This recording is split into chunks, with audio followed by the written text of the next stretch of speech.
21 फरवरी 2026 है आज।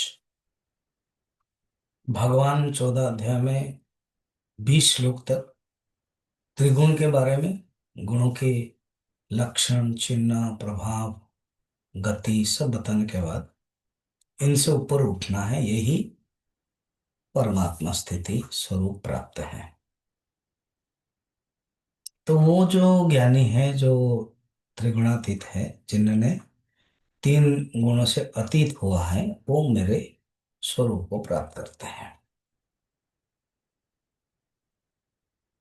तो अभी प्रश्न होता है कि अर्जुन का डायरेक्ट प्रश्न है। हम्म? अर्जुन 21 नंबर में प्रश्न पूछते हैं।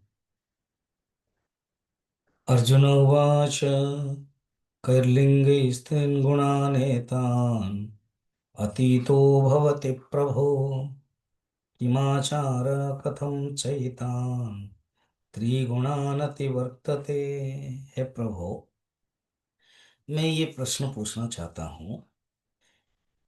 कैर्लिङ्गेन एतान् त्रीन् गुणान् अतीतः भवति, जो 3 गुण से अतीत हो जाते हैं, जो त्रिगुणातीत कहते हैं।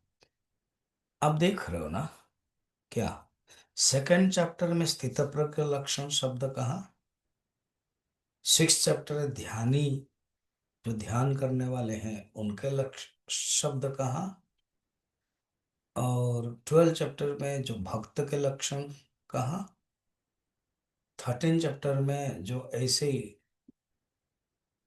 भक्त बनने के लिए, क्षेत्रज्ञ बनने के लिए जो साधन चाहिए उनके बारे में बताया। अभी 14 में उनका त्रिगुणातीत का है एक शब्द।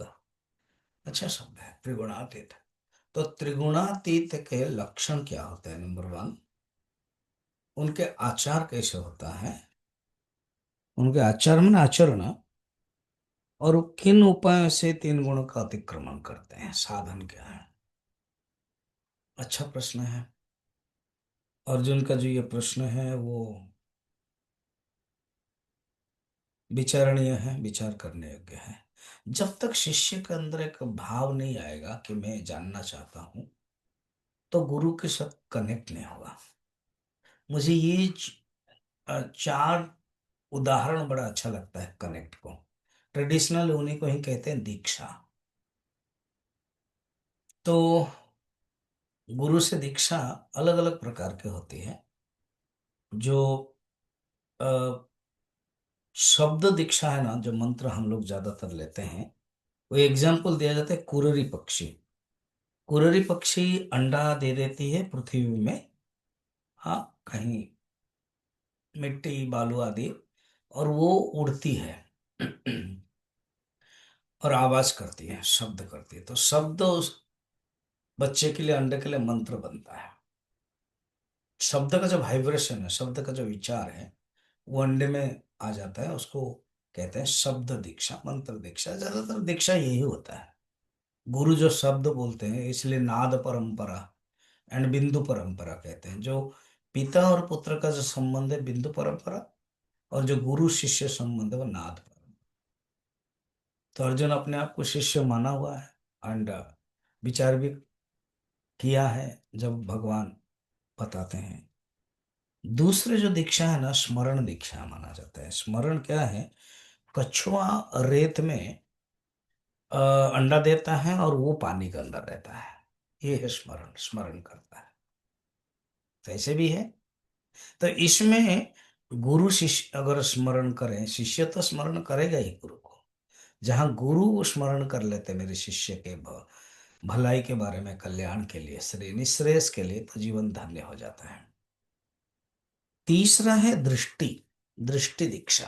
अर्थात क्या होता है, गुरु केवल दृष्टि रखते हैं, बस आंखों में देखते हैं प्यार से। विवेक चूड़ामणि में कहते हैं कि आपके करुणा की दृष्टि मुझे चाहिए, और मेरे जीवन में जो संतप्त है वो दूर हो जाएगा।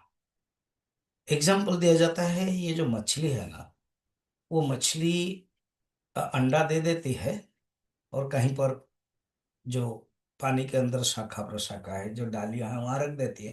और वो दूर से दृष्टि रखती है, देखती है अंडे को। दृष्टि के एक वाइब्रेशन है, दृष्टि की एक शक्ति है, उसी से अंडा वो मछली हो जाता है। एंड लास्ट है स्पर्श दीक्षा। गुरु का अगर ऊष्म करुणा स्पर्श मिलता है शिष्य को, तो वो स्पर्श दीक्षा माना जाता है। जैसे मुर्गी, मुर्गी क्या करते हैं, अंडे के ऊपर बैठती है, और अंडे गर्म होने तक बैठती है, और बाद में अंडा फूट जाता है, फिर तो चिकन बन जाता है। ये है। तो अर्जुन के अंदर ये भाव है, बस मैं जानना चाहता हूँ। अब भगवान जरूर बताएंगे, जब इतना भाव रखा है अर्जुन ने, तो इसको हम कल देखेंगे।